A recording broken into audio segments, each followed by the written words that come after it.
Mayor Isko at Vico Soto, posibleng maging presidente at vice president sa taong 2028? Get the votes of people.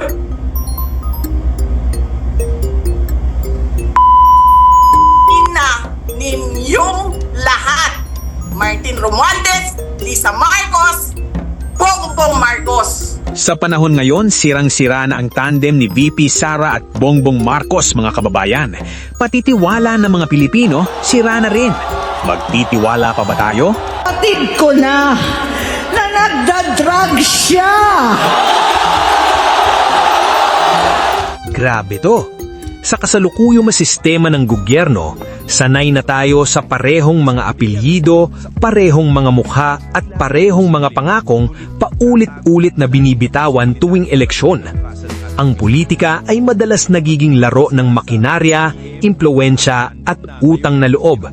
Kaya ang tanong, anong mangyayari kung ang liderato ay manggagaling muli sa lokal, hindi sa itaas kundi sa baba?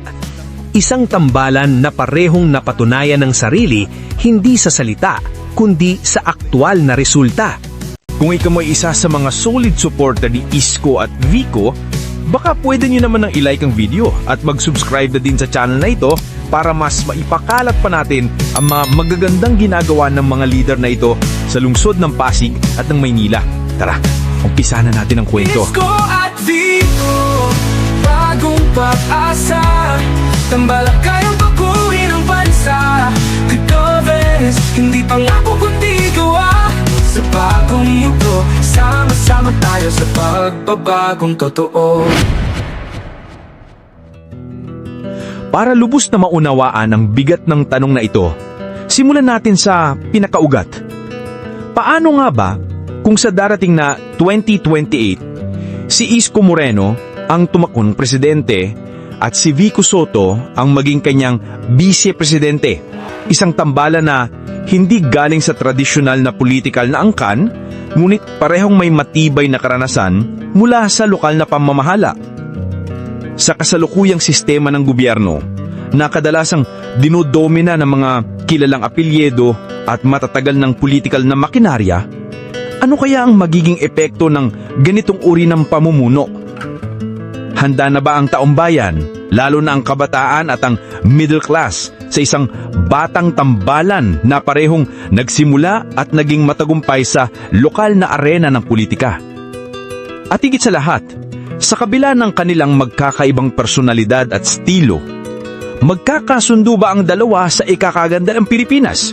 O magiging balon ng alitan ang kanilang pagkakaiba? Upang masagot ang mga katanungang ito, mahalagang balikan ng kasaysayan at kakayahan ng dalawang individual na ito. Simulan natin kay Francisco Isko Moreno Dumagoso. Mula sa hirap ng Tondo, Maynila, umakyat si Isko sa entablado ng politika, una bilang konsehal, pagkatapos ay vice-alkalde at kalaunan bilang alkalde ng Maynila. Ang kanyang panunungkulan bilang alkalde mula 2019 hanggang 2022 at muli simula 2025 ay minarkahan ng mabilis at ambisyosong mga proyekto.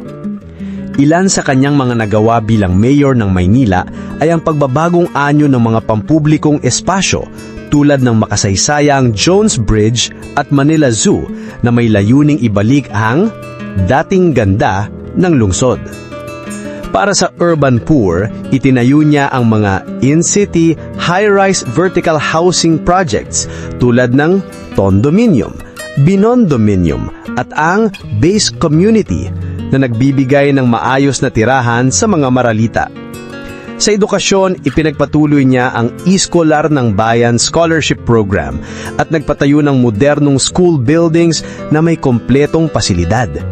Sa disaster response at kalusugan, nagpatayo siya ng mga pasilidad tulad ng Flora V. Valisno de Sohokyo Dialysis Center at isinailam niya sa malawakang pagpapabuti ang mga pampublikong ospital tulad ng Bagong Ospital ng Maynila. Ang kanyang bilis kilos na estilo ng pamumuno na nagpapakita ng agarang aksyon ay naging tatak ng kanyang pagiging alkalde. Ngulit sa kabila ng kanyang track record sa lokal, ang kanyang pagtakbo sa pagkapangulo noong 2022 ay nagpakita rin ng mga hamon tulad ng kakulangan sa malaking political machinery at ang epekto ng disinformation laban sa kanya.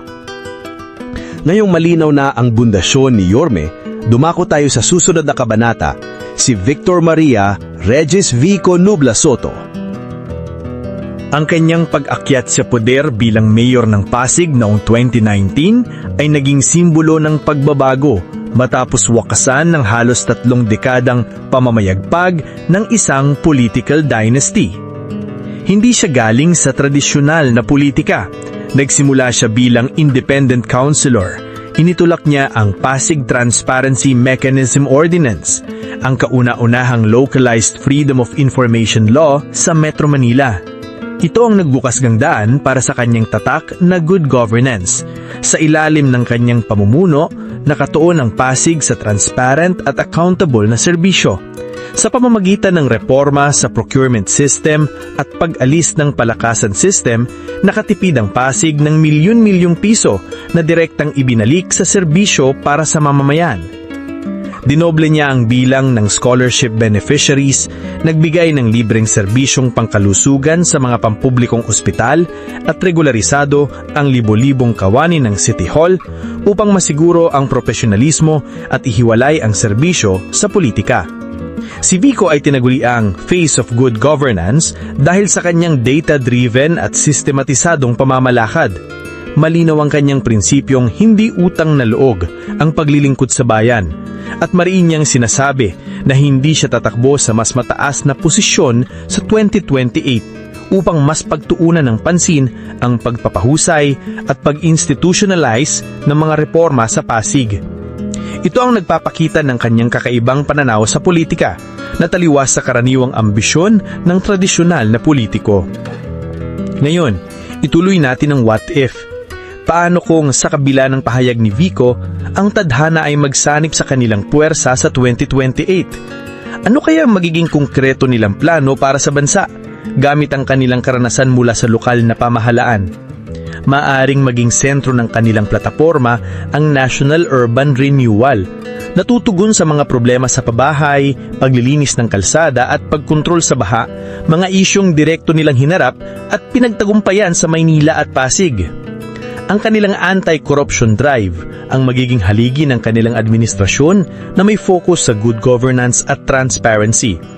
Ang karanasan ni Vico sa Pasig, sa paglilinis ng procurement at pagpapairal ng FOI ay magiging modelo sa pambansang antas. Sisikapin nilang tanggalin ang palakasan system at isulong ang meritokrasya sa bureaucracy.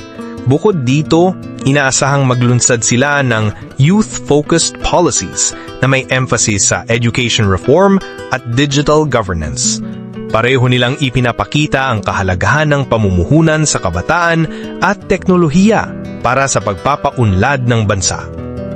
Hindi rin mawawala ang pagpapabuti sa health and public transport batay sa matagumpay nilang programa sa kani-kanilang lungsod.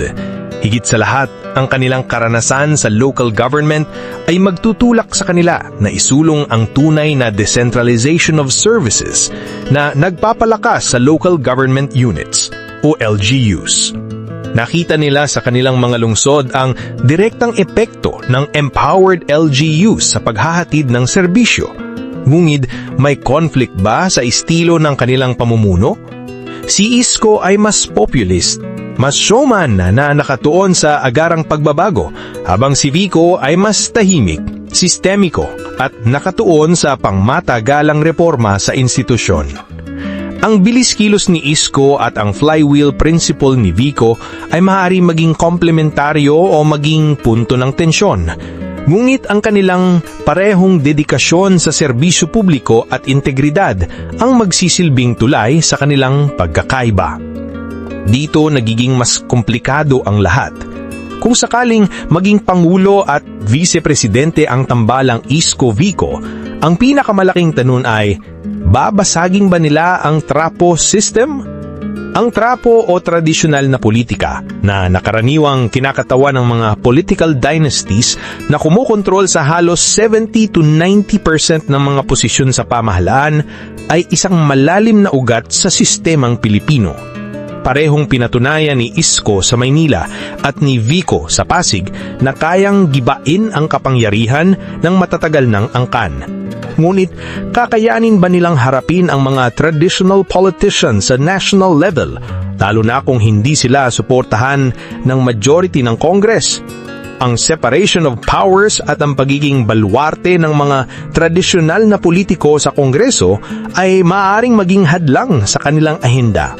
Maaring harapin nila ang mga pagsubok tulad ng delay sa pagpapasa ng mga batas o pagharang sa mga budget na sumusuporta sa kanilang mga proyekto. Magiging independent ba ang kanilang administrasyon sa mga political dynasties?